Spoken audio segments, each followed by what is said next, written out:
शेतकरी बंधूंनो नमस्कार, मी आपला शुभचिंतक गोपाल उगले। शेतकरी मित्रांनो, आपण जर हळद उत्पादक शेतकरी असाल किंवा यावर्षी आपल्याला हळद जर लागवड करायची असेल तर या चॅनलला पहिले सबस्क्राईब करा आणि हा व्हिडिओ शेवटपर्यंत बघा। हा व्हिडिओ आपल्यासाठी अत्यंत महत्त्वाचा असणार आहे। का शेतकरी मित्रांनो अत्यंत महत्त्वाचा आहे आपल्यासाठी हा व्हिडिओ?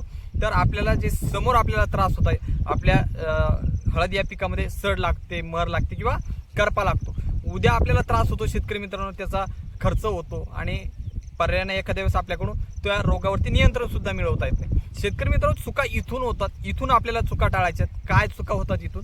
तर शेतकरी मित्रांनो, हा व्हिडिओ असणार आहे बेणे निवड। आता बेणे निवड कशा पद्धतीची करायची, त्याच्यामध्ये साईज कोणती असली पाहिजे किंवा कोणत्या चुका आपल्याला टाळायच्या या संबंधितला व्हिडिओ असणार आहे। त्यामुळे शेवटपर्यंत हा व्हिडिओ बघा, आपल्या चॅनलला सबस्क्राईब करा। जर हा व्हिडिओ जर आपण फेसबुकला बघत असाल तर या फेसबुक पेजला सुद्धा फॉलो करा। शेतकरी मित्रांनो, सुरुवात करूयात आपल्याला चुका कोणत्या आपण करतोय। आपण ज्यावेळेस बेणे निवड करणारे शेतकरी मित्रांनो, ज्या शेतामध्ये सड लागलेली, ज्या शेतामध्ये करपा आलेला आहे, अशा शेतातलं बेणं आपल्याला निवडायचं नाही। याचं कारण एक आहे शेतकरी मित्रांनो, त्या बेण्यावरती बुरशीचे हानिकारक बुरशीचे तंतू बीजाणू वाढलेले असतात आणि तिथून प्रसार होतो। ज्यावेळेस आपण नवीन शेतामध्ये लागवड करतो त्या बेण्याची, त्याच्यावरती ऑलरेडी तंतू वाढलेले असतात हानिकारक बुरशीचे आणि तिथून वाढ होते। नंतर आपण म्हणतो आपल्या शेतामध्ये सड आली किंवा बुरशी आली, अशा पद्धतीचे आपले कारण आपण देतो। परंतु आपली पण सुद्धा चुकी झालेली असते। त्यामुळे बेणे निवडीमध्ये ही सुद्धा आपल्याला चुकी टाळायची। ज्या शेतामध्ये रोगाचा प्रादुर्भाव झालेला आहे, ज्या शेतामध्ये बुरशीचा प्रादुर्भाव झालेला आहे, तिथली आपल्याला बेणे निवड करायची नाही। हा झाला एक पॉईंट। दुसरी गोष्ट शेतकरी मित्रांनो, त्यामध्ये साईज कोणती असली पाहिजे? तर 3 प्रकारचे आपण लागवड करतो। त्यामध्ये बंडा करतो, पोटबंडा करतो किंवा फिंगर करतो। आता बंड्याला आपण बनतो शेतकरी मित्रांनो, जटा सुद्धा म्हणतो। आता बंडा या प्रकारचा असतो शेतकरी मित्रांनो, याची लागवड तर आपण करायचीच आहे, कारण हे सशक्त वाढतं आणि याचं उत्पन्न वाढीचे चान्स याची जर लागवड केली तर जास्त असते। परंतु हे जास्त प्रमाणात भेटत नाही शेतकरी मित्रांनो। जेवढं आपल्या शेतामध्ये निघेल आपण तेवढं स्टोअर करून ठेवायचं आणि आपण त्याची लागवड करायची जेवढ्या क्षेत्रापुरतं पुरेल। इथं 100% ज्या ठिकाणी आपण याची लागवड केली तिथं सशक्तपणे हळद वाढते, शेवटपर्यंत रोगविरहित हळद वाढते आणि उत्पन्न वाढलेलं दिसतं। याचं एक कारण आहे शेतकरी मित्रांनो, जठा आपल्याला त्या ठिकाणी लागवड करायची।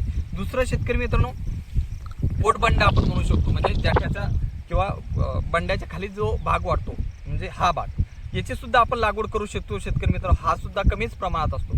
तिसरी गोष्ट शेतकरी मित्रांनो, त्याच्यामध्ये फिंगर्स आपण म्हणू शकतो किंवा शेंग त्याला म्हणतो। आता शेंग ह्या साईजची असली पाहिजे, जास्त ठोकरही नसली पाहिजे किंवा जास्त जाडीही नसली पाहिजे आणि जास्त पातळ म्हणजे जास्त बारीक पण नसली पाहिजे शेतकरी मित्रांनो। आता त्याचं कारण काय? तर जेवढी जास्त असली तेवढे जास्त कमी फुटवे निघतात आणि जेवढी बारीक असली तेवढे कमी फुटवे निघतात। केवळ मीडियम साईजचीच आपल्याला त्या ठिकाणी शेंग घ्यायची किंवा फिंगर घ्यायची, या साईजची आपण या ठिकाणी बघू शकता।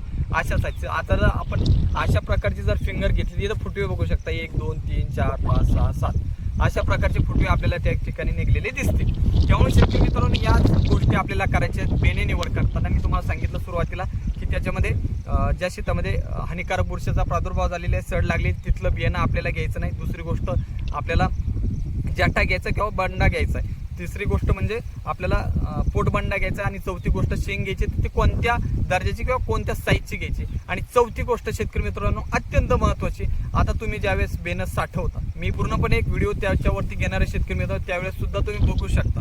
आता सुद्धा सांगतो शेतकरी मित्रांनो, बेणं आपल्याला साठवायचं कसं, तर त्याच्यामध्ये आपण याच्या आधी सुद्धा केली असेल ही प्रक्रिया। त्याच्यामध्ये आपण शेणाचं ज्यावेळेस लेपन करतो बेण्याला, त्याच्या आधी काय प्रक्रिया करायची, आपल्याला सावलीमध्ये घ्यायचं हे सुद्धा आपल्याला माहित असेल। परंतु त्याच्यावरती एक पावडर आपल्याला टाकायची, ती केमिकल पावडर कोणती टाकायची नाही शेतकरी मित्रांनो। याच्यामध्ये आपल्याला ट्रायकोडर्मा व्हिरिडी नावाचे एक जैविक बुरशीनाशक त्याच्यावरती घ्यायचे, ती पावडर फॉर्ममधलं घ्यायचं आणि पूर्ण शेंगाला लागेल अशा पद्धतीचं आपल्याला त्याच्यावरती ती टाकायचं आणि त्याच्यानंतर आपल्याला कडुलिंबाचा पाला सगळ्यात शेवटी टाकायचा आणि वरतून सुद्धा आपल्याला कडुलिंबाचा पाला टाकायचा आणि त्याच्यानंतर शेणाचं लेपन त्याच्या ठिकाणी करायचं। तर या पद्धतीचं आपल्याला साठवणूक बेण्याची करायची आणि या अशा पद्धतीचं बेण्याची निवड करायची शेतकरी मित्रांनो। तेव्हा आपल्या चॅनलला सबस्क्राईब करा, पेजला फॉलो करा। असेच माहितीपूर्ण व्हिडिओ प्रत्येक पिकावरती आपण आपल्या चॅनलच्या माध्यमातून देत असतो, शास्त्रीय पद्धतीने माहिती देत असतो। त्यामुळे चॅनलला सबस्क्राईब करा, पेजला फॉलो करा। धन्यवाद।